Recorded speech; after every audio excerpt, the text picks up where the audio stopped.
आपसे जुड़ने की कोशिश करेंगे। फिलहाल आगे बढ़ेंगे और इस वक्त बड़ी खबर जम्मू कश्मीर से ही आ रही है। बिजबहाड़ा में पत्थरबाजों की निशानदेही करके इन्हें गिरफ्तार कर लिया गया है। कल रात 8 बजे पथराव का वाकया रुनुमा हुआ था। ट्रक ड्राइवर नूर मोहम्मद पथराव की जद में आकर शदीद तौर पर जख्मी हो गया था। सर पर चोटें आने के बाद उसे सुरा अस्पताल मुंतकिल किया गया, ताहम डॉक्टरों ने उसे मुर्दा करार दे दिया।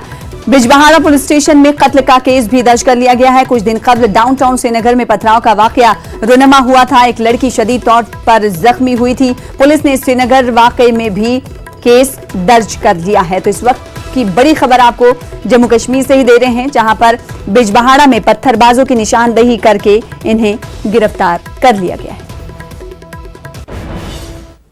आगे बढ़ेंगे। आईएनएक्स मीडिया केस में आज सुप्रीम कोर्ट पी चिदंबरम की समाप्त करेगा। चिदंबरम, आर भानुमति और जस्टिस एएस बोपन्ना की बेंच सुनवाई करने वाली है। अर्जी में दिल्ली हाईकोर्ट के फैसले को चैलेंज किया गया है। हाईकोर्ट ने चिदंबरम को मनी लॉन्ड्रिंग और बदनवानी मामले में उबीरी जमानत देने से इनकार कर दिया था। आपको बता दें कि जुमे को साबिक वजीर खजाना पी चिदंबरम को सुप्रीम कोर्ट से थोड़ी राहत मिली थी। ईडी मामले पर सुप्रीम कोर्ट ने गिरफ्तारी पर रोक लगाई थी। जस्टिस आर भानुमति की क़यादत वाली बेंच चिदंबरम की उस नई अर्जी पर भी आज समाअत करेगी, जिसमें इन्होंने आईएनएक्स मीडिया केस में उनके खिलाफ गिरफ्तारी वारंट के साथ सीबीआई हिरासत में भेजने के निचली अदालत के फैसले को चैलेंज किया है। आज चिदंबरम की सीबीआई की अदालती तहवील की मुद्दत भी खत्म हो रही है। क्या है ये पूरा मामला, एक बार फिर से आपको ग्राफिक्स के जरिए समझाने की कोशिश करते हैं। तो आईएनएक्स मीडिया केस में पी चिदंबरम की सीबीआई की अदालती तहवील आज खत्म हो रही है। सुप्रीम कोर्ट ने ईडी की गिरफ्तारी पर जुमे को ही रोक लगा दी थी। ईडी की गिरफ्तारी के खिलाफ अर्जी पर सुप्रीम कोर्ट में आज समाअत है। दिल्ली हाईकोर्ट के फैसले के खिलाफ भी कोर्ट में आज समाअत है। अर्जी में दिल्ली हाईकोर्ट के फैसले को चैलेंज किया गया है। दिल्ली हाईकोर्ट ने उबूरी जमानत देने से इनकार कर दिया था।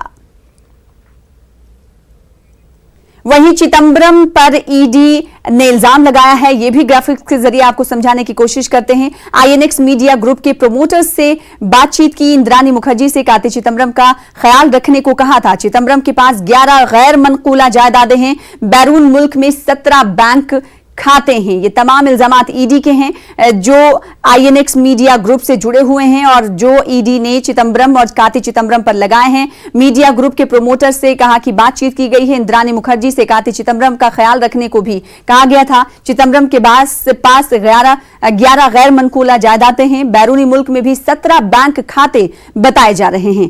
वहीं आज आपको बता दें कि आज सुप्रीम कोर्ट में 2 अर्जियों पर समाअत होने वाली है चिदंबरम की। इसी हवाले से मजीद तफसीलात के साथ हमारे नुमाइंदे सुशील पांडे जुड़ रहे हैं। सुशील, बताइएगा आज की जो सुनवाई होने वाली है कितनी अहम है चिदंबरम के लिए? कि देखिए, फिलहाल साफ तौर से अहम सुनवाई है चिदंबरम के लिए, क्योंकि सुप्रीम कोर्ट 2 याचिकाओं पर आज सुनवाई करने वाला है।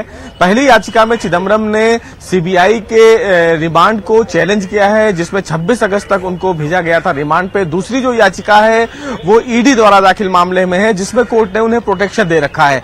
दोनों याचिकाओं पर आज सुप्रीम कोर्ट में सुनवाई होने वाली है। सबसे महत्वपूर्ण बात यह है कि सीबीआई लगातार इनकी रिमांड का विरोध करती रही। सुप्रीम कोर्ट में सीबीआई और ईडी दोनों ने यह कहा कि मामला बहुत गंभीर है, क्योंकि बहुत ही समझदारी से ये क्राइम किया गया है और इसीलिए इस मामले में पूछताछ करना जरूरी है। सुप्रीम कोर्ट में सीबीआई ने यह बताया था कि किस तरह इस पूरे मामले में शैल कंपनियां बनाई गई, भारत में भी शैल कंपनियां बनाई गई, विदेशों में भी शैल कंपनियां बनाई गई और जो फिलहाल नियम है, तय नियमों का उल्लंघन किया गया है पी चिदंबरम द्वारा, लिहाजा इस मामले की जांच करनी जरूरी है। वहीं सीबीआई की इस रिमांड का चिदंबरम की तरफ से विरोध किया गया है। उन्होंने अपनी याचिका में यह कहा है कि जिस तरह सीबीआई की कार्रवाई है वो मौलिक अधिकारों का उल्लंघन करती है। जब मामला सुप्रीम कोर्ट में पेंडिंग था तो ऐसे में रिमांड में और छापेमारी जिस तरह सीबीआई ने किया है वो गैर जिम्मेदाराना है। लेकिन सीबीआई बार बार कोर्ट में कह रही है कि उनके पास अरेस्ट वारंट था, कोर्ट से उन्हें अरेस्ट वारंट मिल रहा था और 27 घंटे तक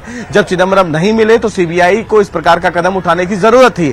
अगर चिदंबरम में किसी भी प्रकार की कोई घोटाला नहीं हुआ है, चिदंबरम ने किसी प्रकार की गलती नहीं की है, तो उन्होंने जांच एजेंसियों से आंख मिचौली क्यों खेली और साथ ही साथ ईडी ने भी इसका विरोध किया है। ईडी ने साफ तौर से कहा है कि मनी जो ट्रेल है इस पूरे मामले में, जो शैल कंपनियां बनाई गई हैं, उन तमाम मनी ट्रेल्स को पता करना है। तो आज फिलहाल दोनों याचिकाओं पर देश की सबसे बड़ी अदालत सुनवाई करने वाली है। वहीं राउस एवेन्यू कोर्ट में 26 अगस्त तक का सीबीआई रिमांड था चिदंबरम का, जो आज खत्म हो रहा है। तो सुप्रीम कोर्ट की सुनवाई के बाद सीबीआई उन्हें आज राउस एवेन्यू कोर्ट में पेश करेगी। उम्मीद यह है कि सीबीआई कुछ और दिन रिमांड मांग सकती है, क्योंकि कई देशों में उन्होंने पत्र लिखा है, इस जांच से संबंधित पत्र लिखा है और वहां से जानकारियां मांगी गई हैं। तो अब ये तमाम चीजें देखनी है कि आज सुप्रीम कोर्ट में जब सुनवाई होगी तो सीबीआई अपनी क्या दलीलें देती है और सीबीआई और प्रवर्तन निदेशालय का इस मामले में जवाब क्या होगा कि अभी तक इस मामले की कार्रवाई क्या क्या हुई है। लगातार चिदंबरम की तरफ से सीबीआई और जांच एजेंसियों प्रवर्तन निदेशालय की जांच पर सवाल उठाए जा रहे हैं। उनकी तरफ से कहा गया है कि अभी इस मामले में ना तो चार्जशीट फाइल हुई है और ना ही बतौर एफआईआर में चिदंबरम का नाम है। तो ये तमाम चीजें फिलहाल सुप्रीम कोर्ट में चिदंबरम के बचाव में कहा गया है, लेकिन जब 12 बजे इस पूरे मामले की सुनवाई होगी तो जो जवाब दाखिल किया जाएगा सीबीआई और ईडी द्वारा, तो वो देखना होगा कि क्या कुछ चीजें कहती है सीबीआई और ईडी, जांच कहां तक पहुंचा है और कितने दिन की कस्टडी चिदंबरम की सीबीआई मांग सकती है। हालांकि ईडी के मामले में अभी उनको प्रोटेक्शन मिला हुआ है सुप्रीम कोर्ट से, तो आज देखना यह भी होगा कि क्या वो प्रोटेक्शन एक्सटेंड करता है सुप्रीम कोर्ट, क्योंकि सीबीआई के मामले के बाद प्रवर्तन निदेशालय भी गिरफ्तारी कर सकता है चिदंबरम का, पूछताछ कर सकता है और इसी के बचाव में उन्होंने सुप्रीम कोर्ट का दरवाजा खटखटाया है। जी, आप इस खबर पर नजर बनाए रखें, हम आपसे दोबारा फिर राब्ता कायम करेंगे। फिलहाल बेहद शुक्रिया हमारे साथ सुशील पांडे जुड़ने के लिए, तफसीलात फराहम करने के लिए। अयोध्या मामले